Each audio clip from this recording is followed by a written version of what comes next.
creature. I don't believe in them Sasquatches. Steeds Ridge. Used to come in. It was the worst experience of my life.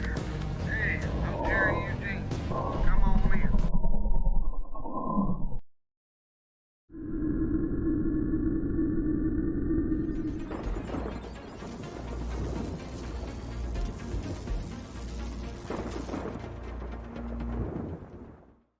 Are you curious about the unknown, the unexplainable? Do you find yourself intrigued by the mysterious and paranormal side of our world?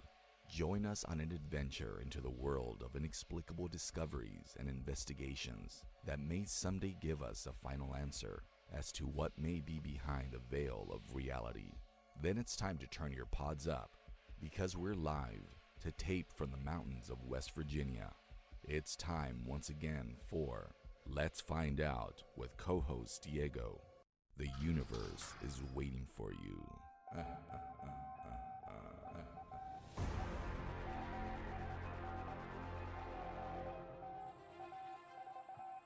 Live to tape from the mountains of West Virginia.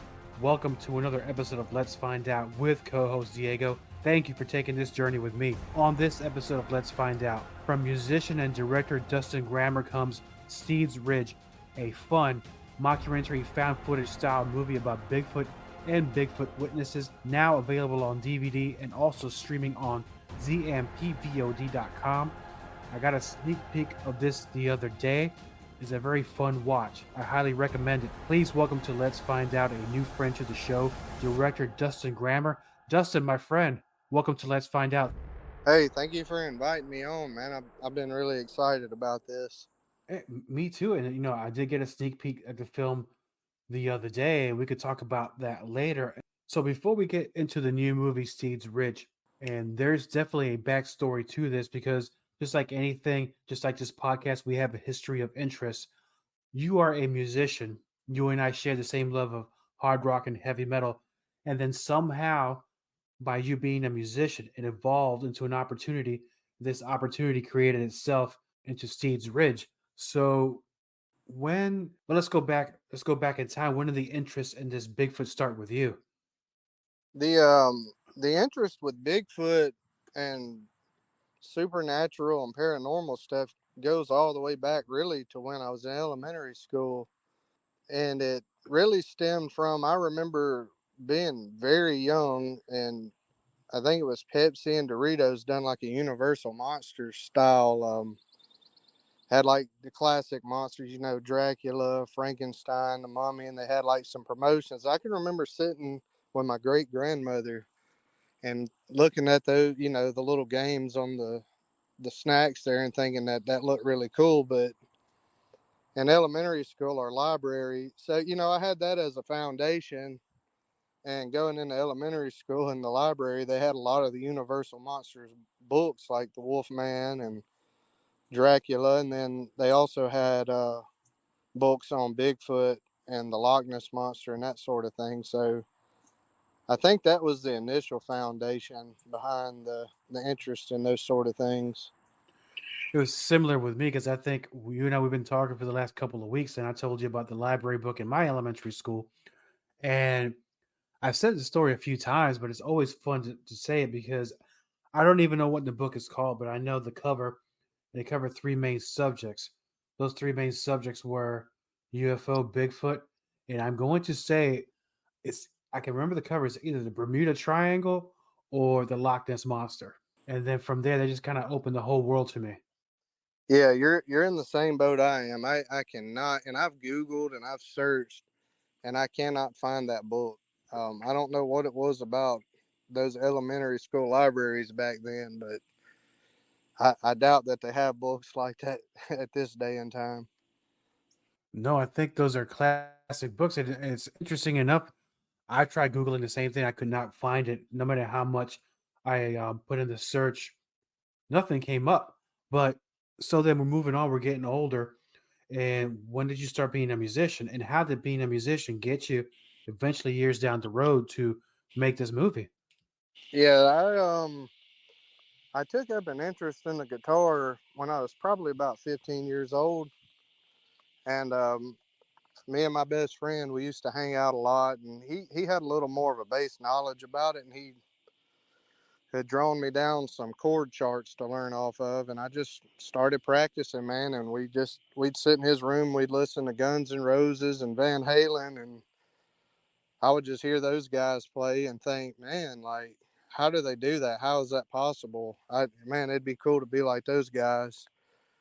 So I just, like me and you had talked, the more and more I delved into it, I started finding people like, Paul Gilbert and Malmsteen and George Lynch and all those guys. And that was my musical foundation, was trying to emulate the 80s shred guys. You not share a common interest with Malmsteen and Paul Gilbert because they're two of my favorite guitar players. Oh, yeah. Yeah, those are probably for sure in my top 3 or 5. Yeah, as a musician, because I recall the conversation that we had that you started making. Were you making instrumentals for other folks and their projects? How did that come about? I was just I'd started making instrumentals just for fun. I got a few little recording software things and just started making instrumentals. Just I was going through a challenging time. I'd had a newborn at home and I was trying to get uh, a license out of the way. I was taking a very difficult license test exam to get a license in wastewater treatment. And, actually I had failed at it and my job was on the line. And I'd been in this, working for this company for 10 years. And I was like really stressed out. So one night I just sat down. I'm like, I'm going to record this instrumental to show that I can actually accomplish something. I don't know. It was proving to myself something that I could succeed. I wasn't going to let it beat me down and I wasn't going to give up. So then you brought that passion with you also into filmmaking. So everything ties together. How did you come in contact with zombie media, and what was it that gave you the idea for Steeds Ridge? How did that all come together? Yeah, I made a few instrumentals and I wanted, I just set goals, I would just set goals for myself. So I'm like, okay, what can I do with these? What can I do with this music? Where can I go with it? And I said, I'm going to set myself a goal of landing a musical track in someone's film. So at this time, I'd gotten really big into getting on the Amazon Prime, and I'd been finding all these movies to stream. Some of them were Thomas Markham's, Zombie Media. They were his movies, some other guys. And I started going through like the credits on the movies and finding names and emailing, just, shotgunning emails. Like I just copy and paste, send it to 20 of these directors, producers, whoever, and say, hey, I'm Dustin Grammer. I have this music. I wasn't asking for money or anything. It was just for my own, my own self to set the goal to get music on a movie so I could say my music's been in a movie. So Thomas just so happened to be one of the guys who actually answered me back and gave me the time of day. And that was 5 years ago, probably, I think 2018 or so. And he gave me some tips and pointers on how he did, where he got his music from. He was very friendly. And in the meantime, I never landed any music on a track and on a film anywhere. So I just started making my own videos at the house with some editing software. Mostly just like what I was calling Saturday morning coffee jams. I would just drink a cup of coffee, go sit on my porch and play a little jam for a little while. And then from there, I started making videos. Some of them were kind of comedy. I'd get with my best friend or either do them myself and we get together and just make funny videos. So as I continued to do that, my editing skills were getting better. And I'd reach back out to a few. I'd gotten better at editing my music as well. So I'd reach back out another year to try to get music added to, a film or something. And then in the midst of doing that, I was like, man, why don't I just make my own film? Yeah, Yeah. why not? Yeah. Um, Figured I'd give it a shot anyway, and here we are. I actually made it and completed it, and now it's there. Well, speaking of that, because this is not a normal Bigfoot movie. Now, of course, we all love Bigfoot, but this is a little more of a comedic look into that. It's not meant to be taken too seriously, but I mean, it does have a lot of laughs in it. Yeah, it's not supposed to be really taken serious at all, and I was trying to thread the fine line there of not offending, you know, people in the Bigfoot community because I'm actually a fan. You know what I mean? Like, Right. I'm definitely not making fun of anyone because I've watched all their I listen to podcasts and watch the movies, but it's just in my nature. Um, Even if I tried to be serious, somehow I ended up leaning into the comedy side of it. And it's not like I wouldn't think of it as like a hardcore straight comedy because it did have some serious moments, Hmm.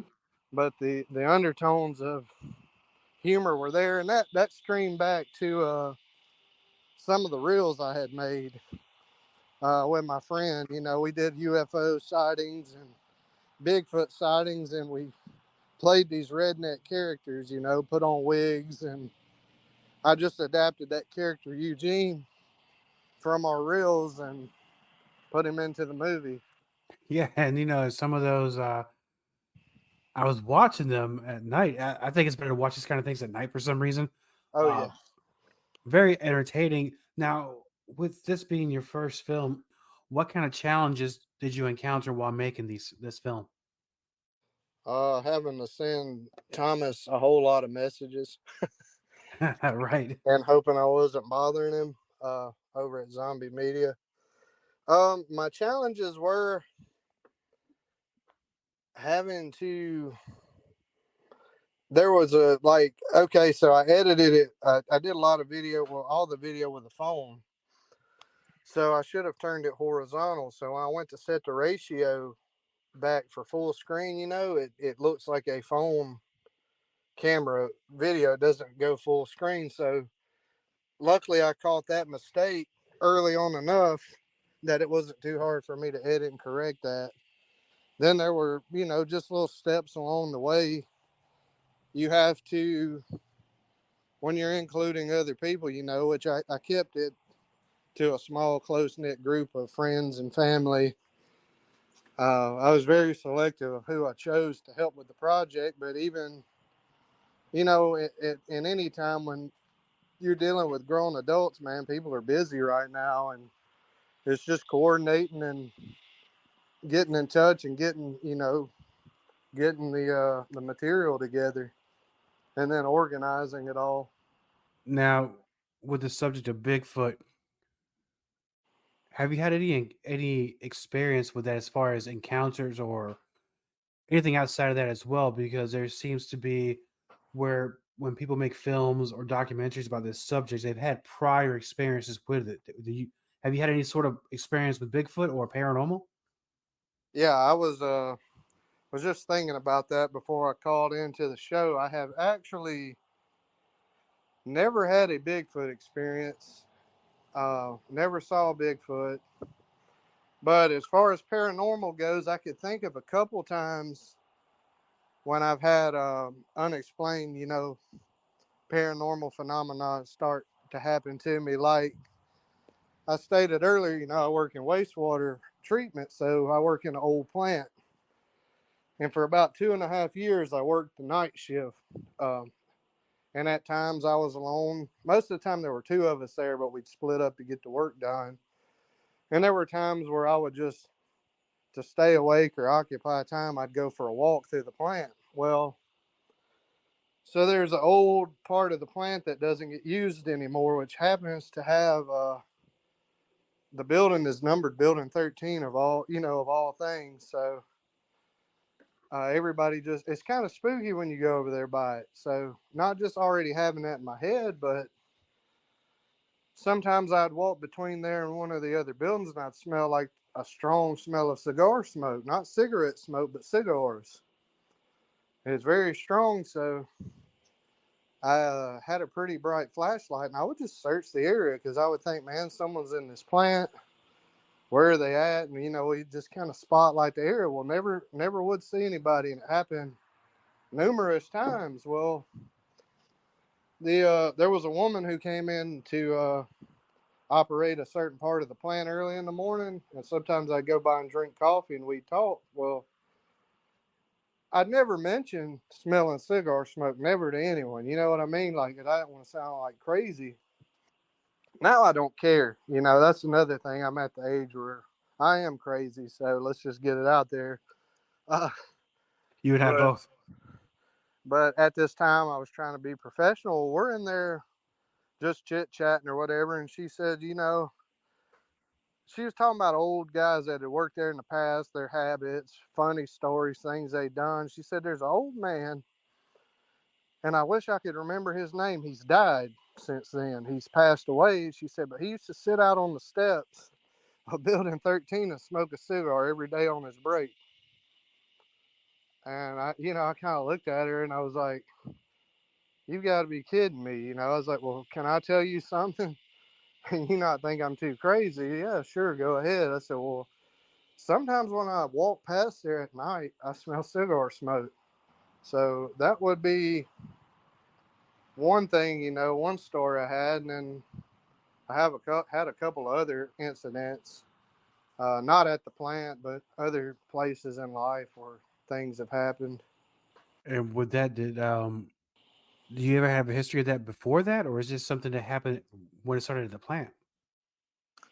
Let's see. No, one of the other times I could think of happened before. We were the church I went to had built a brand new, like facility, like a building for events. We play volleyball in it, have uh play production stuff like that. So we had a Valentine's Day event coming up, and the building wasn't complete yet.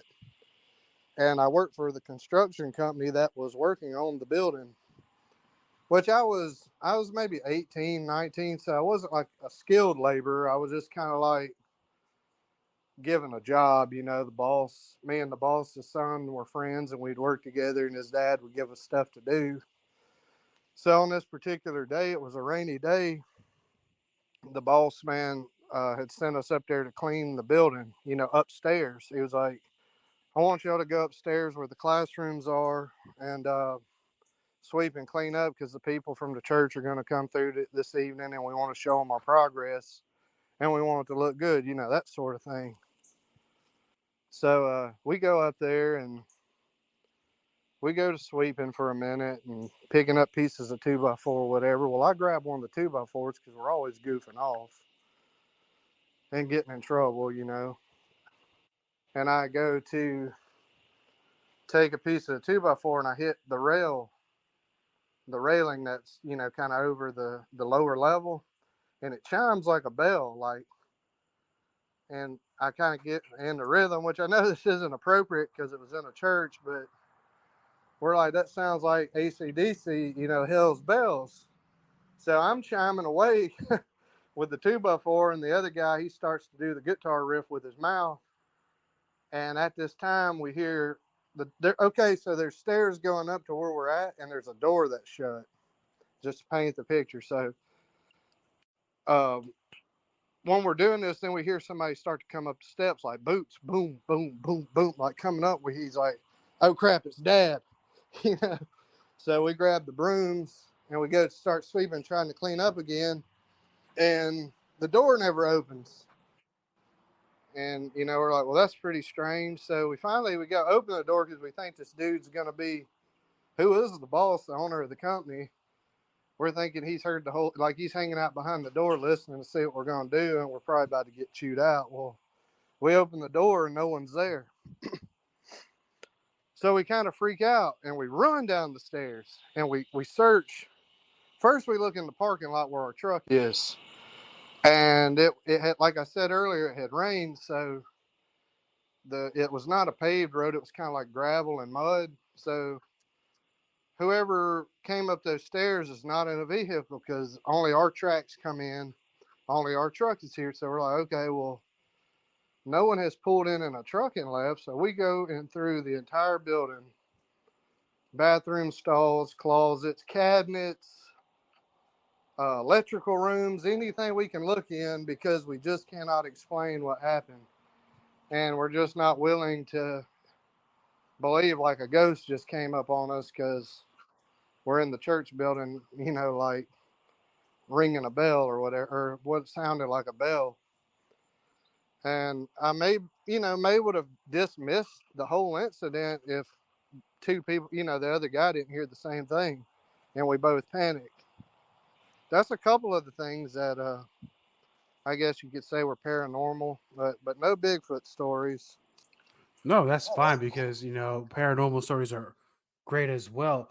For the fans of Let's Find Out, could you give us a real quick, without spoilers or ruining the movie, of what the movie is about, what the storyline is? I kind of did the movie from the angle of like a found footage that an investigative team was sent down to Steeds Ridge, Alabama, which is a fictional town, I made up. And it opens with the narration and how the film has been restored, mostly restored. So it's kind of like an investigative team from a government agency that's never named comes to find out what's going on in Steeds Ridge. And they come to town and meet this guy named Eugene, who apparently, he has access to some land where most of these sightings happen. And they come in, and it's from the angle of them trying to get him to take him out to this spot, and he's very reluctant. So in the meantime, they just interview other witnesses. And Eugene just they can't tell if he's lying or he's just afraid to go. Well, I appreciate you tell us a little bit about that without giving too much away. And I know we also going to get into a couple more things, but I know we promised some of the folks some rock and roll talk. So let me before we go, let's get into it. Let's make some people upset. I'm going to ask you a couple of questions. I will answer too, and I guess you and I can be unpopular together. Is that good? That's good. Are these bugs in the background being too loud for the audio? I'm trying to walk around somewhere where it's not so loud. No, that's fine. Actually, it's perfect for what we're talking about. So that's fine. Okay, don't worry about good. the bugs. So let's go down this route. All right, let's go. And we're still going to be friends. I don't know about the rest of the folks. You like rock, heavy metal, and stuff. So do I. Are you a fan of the band Kiss? Yes, a huge fan of the band Kiss. All right. You and I, let's stay friends here. We talk Ace Frehley or Vinnie Vincent? Oh, man. Okay. Vinnie Vincent is good. Man, he was maybe one of the best shredders. I like him and Bruce. Him and Bruce Kulick are great shredders. But, man, Ace just has this cool appeal to him. And I don't know why, but, I mean, he's original. He helped build the foundation. So, a guitar technicality and prowess, I have to give that to Vinny, but ultimately for Kiss, I have to go with Ace. I'm going with Vinnie Vincent. Let me tell you why. His contributions to some of the songs are fantastic, but the downside to Vinnie Vincent, when he went solo, he can't pick a cigarette worth of crap. Yeah, that kills a lot of people's careers. Yeah, I've seen that often, that they say he actually saved Kiss in the 80s.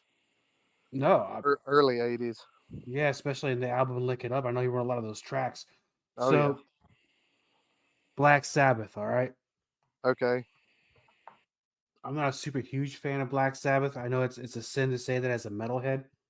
Ozzy or Ronnie James Dio? Man, I'm going to have to go the same route here with Ozzy and being in the foundation, even though I do like Ronnie James Dio, but, I like a lot of his solo work. So I'm going to go with Ozzy on this one.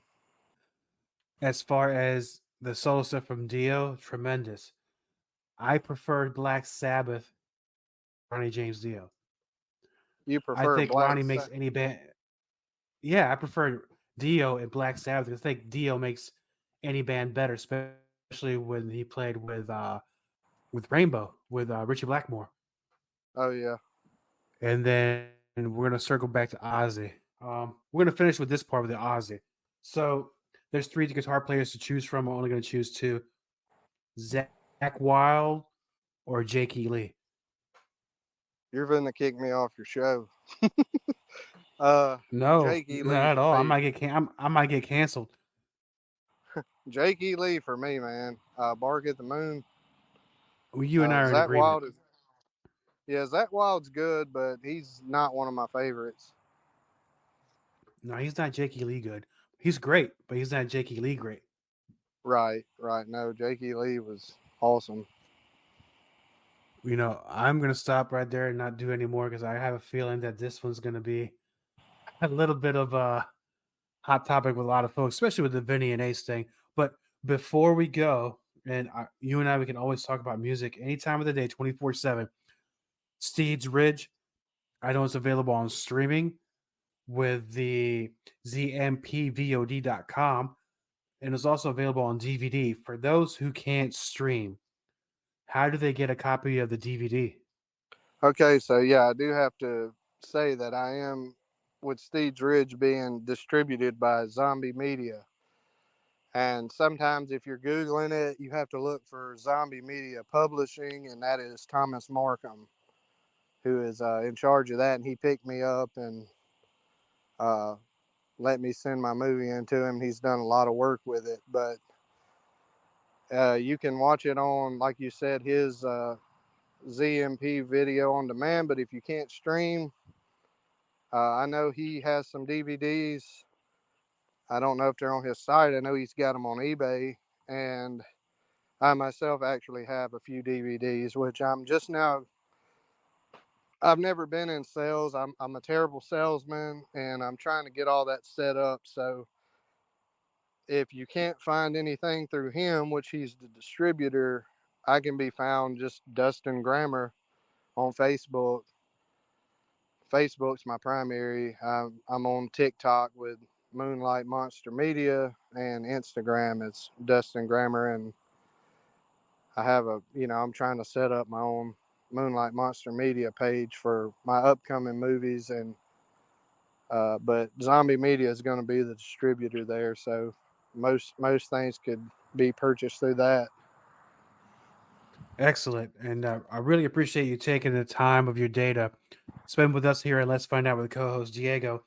And real quick, you spoke about other movies coming out. I know you just released this one. What is going on inside your head as far as what will be coming up? What I'm working on now, I'm starting to film some scenes. I'm kind of waiting for fall to really hit here pretty heavy, so I get some, autumn scenery, fall, and I need to get access to maybe an abandoned house or two. But I'm going like my goal is to go with a full gauntlet of paranormal, man. I'm going to try to go through, I'll revisit Bigfoot, some ghosts, maybe some Black Panther sightings. We have those around Alabama. Just any bizarre paranormal UFO type sightings. I'm just going to try to put all that together, and I'm probably not going to play a character. I may just be myself interviewing people in this one. I'm not going to say it wouldn't be any comedy involved. I'm not sure how that's going to turn out, because I think a lot of people had fun with the comedy and they kind of want to visit that again. So I'm going to try to focus it on the state of Alabama again, and it'll just be a generic, running the gauntlet on the horror and paranormal. This next project. It all sounds great. And once you release your next film, either when you film it in the fall, maybe release it next year, if you come back and talk about it here on Let's Find Out with co-host Diego, that'd be awesome. Oh yeah. If you'll have me back, I thought I was one more strike away from getting banned forever on answering music opinions incorrectly. But I could do No. that. I could do that all day. The next time I'll have some more. It's just one of those, they popped in my head. It's like, you know what? I got to pick your brain. You're a metal guy. I'm a metal guy. And then we go from there. But Dustin, thank you again for being on Let's Find Out with co-host Diego. And please come back next year. We'll talk some more. Yes, sir. Yeah. Thank you, man. Thank you. Thank you. This has been another excellent episode of Let's Find Out with co-host Diego. Please check us out on all our social media pages, our YouTube channel, and we're also on Rumble. Thank you for taking this journey with me. Until next time, my friends. Thank you for listening to Let's Find Out with co-host Diego. We're on Spotify, Google Podcasts, TuneIn, Pocket Casts, and on Anchor. For more information about Let's Find Out with co-host Diego, please visit us on facebook.com/co-host Diego, on Twitter at co-host_Diego, and on Instagram as co-host Diego. Copyright co-host Diego. All content for Let's Find Out is the property of co-host Diego and is served directly from our servers with no modification, redirects, or rehosting. All celebrity impersonators are paid performers. The impersonated celebrities do not endorse or promote any views or opinions expressed by our guests, co-host Diego, or Let's Find Out. The information shared on Let's Find Out is provided on an as-is basis with no guarantees of completeness, accuracy, usefulness, or timeliness.